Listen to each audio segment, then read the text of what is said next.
Praise the lord. యేసుక్రీస్తు వారి శ్రేష్టమైన నామమునకు మహిమ కలుగును గాక.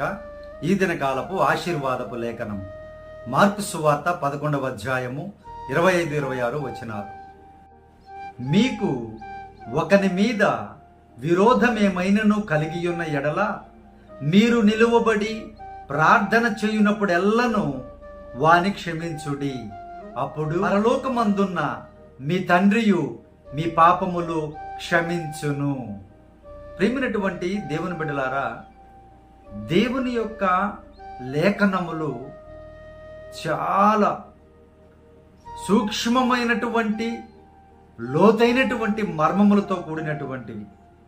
దేవుని బిడ్డలారా, మనుషులకి ఒకరు కాదు, ఒకరి మీద విరోధము కాదు, పదుల సంఖ్యలో ఉండొచ్చు, ఒకరికంటే ఎక్కువగా కూడా ఉండొచ్చు. దేవుని బిడ్డలారా, కానీ ప్రభు యొక్క లేఖనము స్పష్టముగా మాట్లాడుతున్నటువంటి వాక్యం ఏంటి అని అంటే, ఒక్కని మీద మీరు విరోధంగా ఉన్నా కూడా, మీకేదైనా అతని మీద విరోధం ఉంటే, అంటే వాళ్ళైనా మీతో గొడవ పెట్టుకోవచ్చు, మీరైనా వారితో గొడవ పెట్టుకోవచ్చు.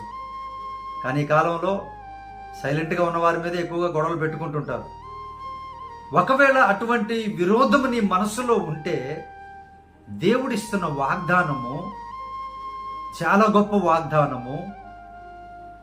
అటువంటి వారి గురించి నీవు ప్రార్థన చేయనప్పుడల్లా కూడా వారిని మొట్టమొదటిగా నీ మనసులో క్షమించేసేయి. అంటే క్షమించమంటే మరలా తిరిగి వెళ్ళి కలుసుకోమని కాదు దేవుని బిడ్డ. వారు అన్యాయస్తులు అనుకో, మరలా తిరిగి కలవద్దు. ఇంకా వారు భక్తిహీనులు అనుకోండి, మరలా తిరిగి కలవద్దు.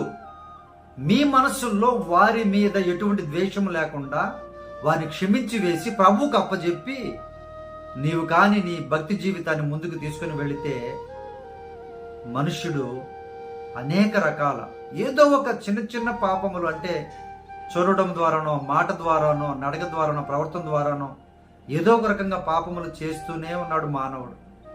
అయితే ఆ పాపములన్నీ కూడా క్షమించబడాలి అని అంటే దేవుడు చెప్తున్నటువంటి చాలా గొప్ప వాగ్దానం ఇది. దేవుని బిడ్డ, ఒక్కని మీద నీకు విరోధముగా ఉన్నా నువ్వు ప్రార్థన చేసేటప్పుడల్లా కూడా అతన్ని నువ్వు క్షమించు. పరలోకమందున నీ తండ్రి నీ పాపాలన్నీ కూడా క్షమించి నిన్ను ఆశీర్వదిస్తాను అంటున్నారు. నువ్వు ఎప్పుడైతే ఆ విధంగా క్షమిస్తావో నీకు మంచి ఆరోగ్యం ఉంటుంది దేవుని బిడ్డ. నువ్వు నెమ్మది కలిగి ఉంటావు, నీకు ఇంక బీపీ ఉండదు, నీకు ఇంక వేరే శరీరంలో బలహీనతలు ఉండవు. దేవుని బిడ్డ, చాలా గొప్ప వాగ్దానం ఇది. సో దయచేసి ప్రభు వారు ఇచ్చిన వాగ్దానాన్ని పొందుకోండి.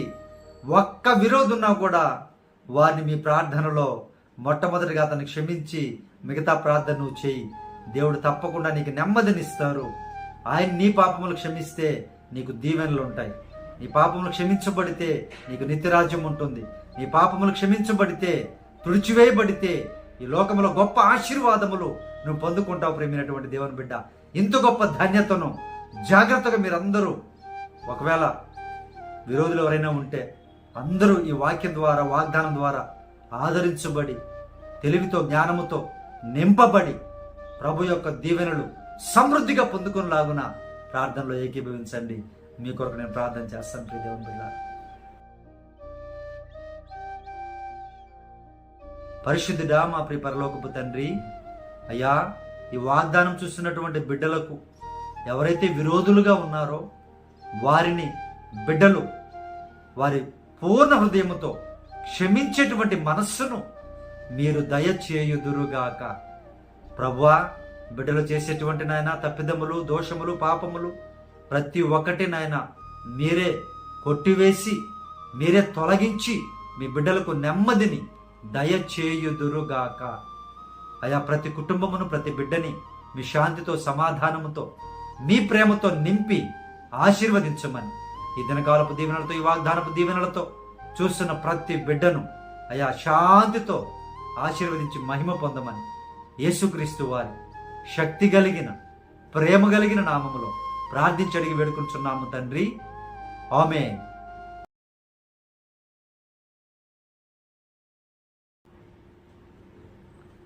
ప్రియ దేవుని బిడ్డలారా, మన ఫోన్ నంబర్ 9000807177. తప్పక మీరు మీ ప్రార్థన అవసరత మాకు తెలియపరచండి. దేవుని బిడ్డ, మీరు ప్రార్థన చేయాలి. మాకు చెప్పి మీరు గమ్ముగా ఉండడం కాదు, మీరు చేయకపోవడం కాదు ప్రియ దేవుని బిడ్డ. మీరు ప్రార్థన చేస్తూ ఉండండి. మీకంటే ఎక్కువగా నేను స్వయంగా ప్రార్థన చేస్తూ ఉంటాను. మీ సమస్య కొరకు దేవుడు కార్యం చేస్తారు. దేవుడు గొప్ప కార్యాలు మీ జీవితాల్లో చేస్తారు. దేవుడు మిమ్మల్ని దీవించును గాక. ఆమేన్.